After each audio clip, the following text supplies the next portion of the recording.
So hello friends, welcome back to my new blog. तो आज मैं आई हूँ अलीपुर जेल, जो कि 2019 में ये जेल बंद कर दिया गया था, पर 2022 के सितंबर मंथ में ये जेल फिर से रीओपन हुआ, जो कि एक म्यूजियम के तौर पे। आज मैं ये म्यूजियम आपको पूरा घूम के दिखाऊंगी और आप ये सोचने में मजबूर हो जाएंगे कि किस तरह ब्रिटिश लोगों ने हमारे फ्रीडम फाइटर पे अत्याचार किया था।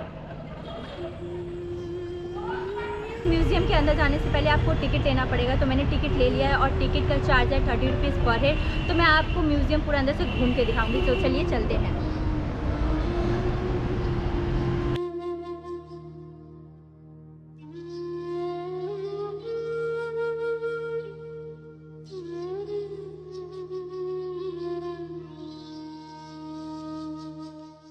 म्यूजियम में एंट्री लेते ही हमें जो पहले देखने को मिलता है वो है म्यूजियम की मैप।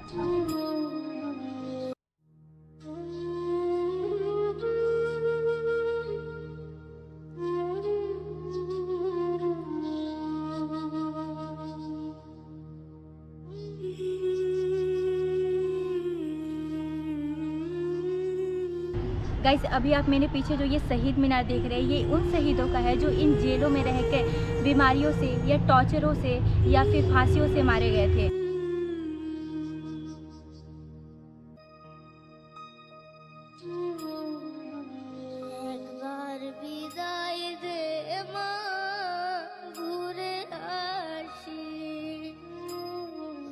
तो गाइस, अब हम लोग यहाँ पे देखेंगे, यहाँ पे जितने भी फ्रीडम फाइटर्स थे उन सबके सेल। इस बिल्डिंग के अंदर नेताजी, विधान चंद्र रॉय और चित्तरंजन दास और जतिंद्र मोहन सेल यहाँ पे अंदर है। तो अभी हम चलेंगे अंदर और इन सबके सेल देखेंगे।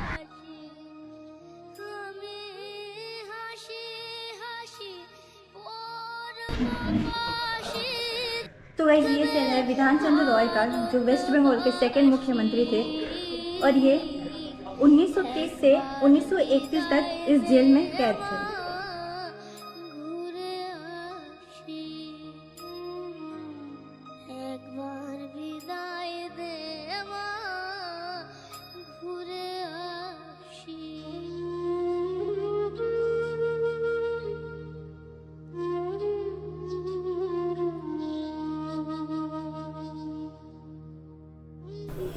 ये देश प्रिय जतिंद्र मोहन सिंह गुप्ता का सेल है, जिन्हें रंगून में एक सार्वजनिक बैठक में उन्हें आरोप में गिरफ्तार किया गया था। यह अप्रैल 1930 में और फिर 22 अक्टूबर 1932 से 5 जून 1933 तक विशेष भवन की छठी कोठरी में बंद रखा गया था। चलिए अब देखते हैं नेताजी सेल। सविनय अवज्ञा आंदोलन में भाग लेने के कारण नेताजी सुभाष चंद्र बोस को 23 जनवरी से 23 सितंबर 1930 तक इस जेल की एक कोठरी में कैद रखा गया था और अप्रैल 1930 में अलीपुर सेंट्रल जेल में गिरफ्तार किए गए कई कांग्रेस नेताओं को गार्ड द्वारा अन्य कैदियों पर हमले करने का विरोध करने पर गंभीर रूप से पीटा गया था। उनमें से एक थे नेताजी, जिनके सिर में चोट लगी और वो 1 घंटे तक बेहोश रहे।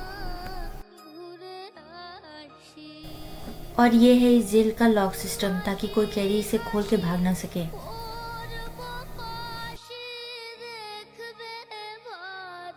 और ये है चित्तरंजन दास। तो चलिए अब हम देखेंगे कंडोमिनेशन रूम।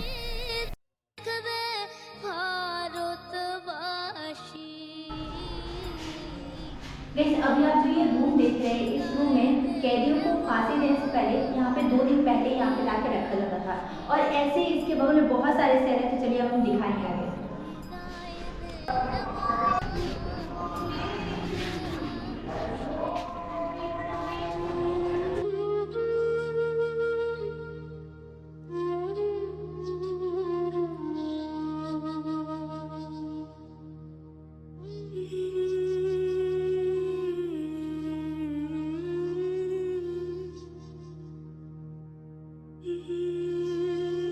तो चलिए अब देखते हैं फांसी मंच, जहाँ पे कैदियों को फांसी दी जाती थी। इस फांसी मंच में आखिरी समय पे 2 लोगों को एक साथ फांसी दी गई थी, इसलिए यहाँ पे 2 फंदे एक साथ लगे हुए हैं। तो ये है वो फांसी मंच जहाँ पे कैदी को फांसी दी जाती थी। फांसी देने के बाद जब बॉडी नीचे गिरती थी, आप देख सकते हैं ये सीढ़ियाँ है, इसके अंदर एक अंडरग्राउंड रूम है जहाँ पे बॉडी अंदर की तरफ गिरती थी तो बाहर इसी जगह से लेके आया जाता था। अभी इस जगह को बंद कर दिया गया है।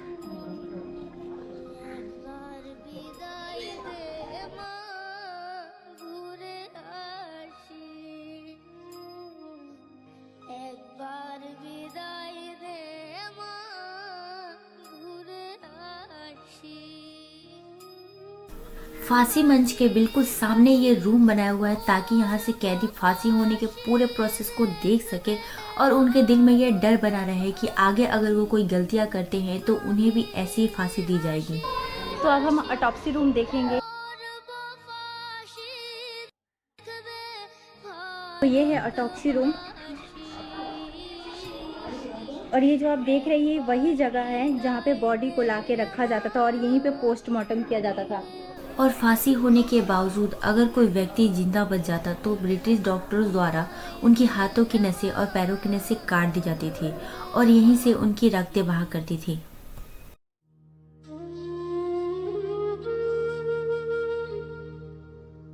तो गाइस अब हम देखेंगे नेहरू सेल।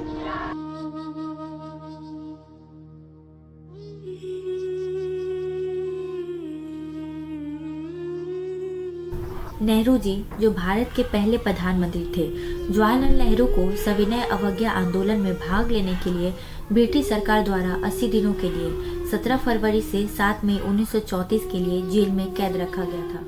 और ये है नेहरू जी की बेटी इंदिरा नेहरू, जिन्हें अभी इंदिरा गांधी के नाम से जानते हैं।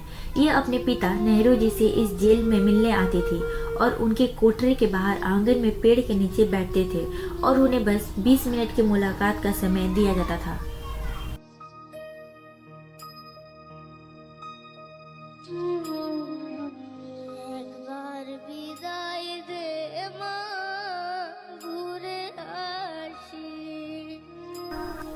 और यहाँ ब्रिटिश द्वारा कैदियों पे टॉर्चर करते हुए दर्शाया गया है और ये वॉच टावर है जहाँ से ब्रिटिश कैदियों पे नजर रखते थे।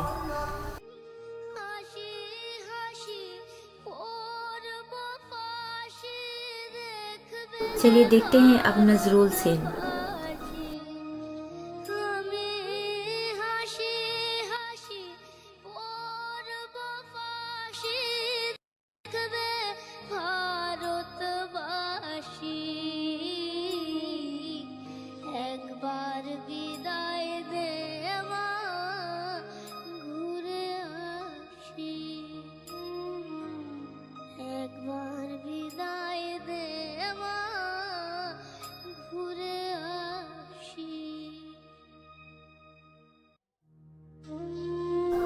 इस गैलरी में दिखाया गया ब्रिटिश किस प्रकार कैदियों पर अत्याचार करते थे और किस प्रकार कैदी अपना जीवन यापन करते थे।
और ये है आर्ट गैलरी।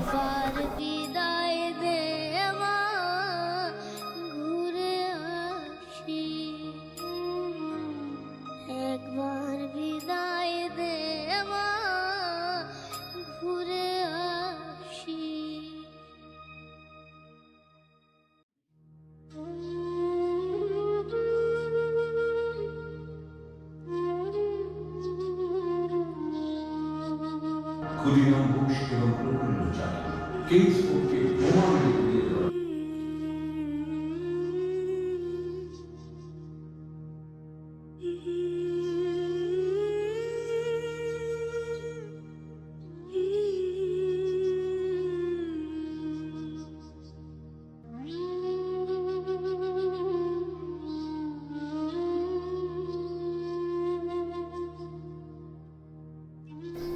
और यहाँ पे होती है लाइट एंड साउंड शो, जिसका चार्ज है 100 रुपीज़ पर head. Light and sound show में आपको इस जेल से जुड़ी पहले की सभी घटनाओं को दिखाया और सुनाया जाएगा।